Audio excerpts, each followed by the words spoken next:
بسم اللہ الرحمن الرحیم۔ اللہ تعالیٰ بدعتی آدمی کی کسی عبادت کو قبول نہیں کرتا، نہ روزہ، نہ نماز، نہ صدقہ، نہ زکوٰۃ، نہ حج، نہ عمرہ، اور نہ ہی جہاد، اور نہ ہی نفل، اور نہ ہی فرض۔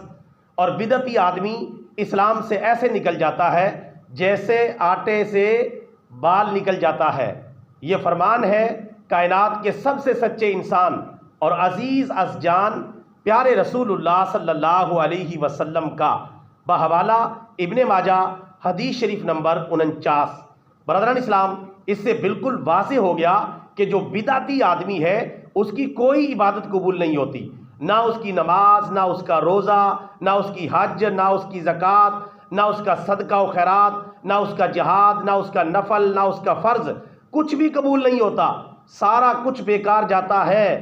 پتہ چلا جو سنی ہے، سنت پہ عمل کرنے والا ہے، اس کی انشاءاللہ ساری عبادات قبول ہو جاتی ہیں۔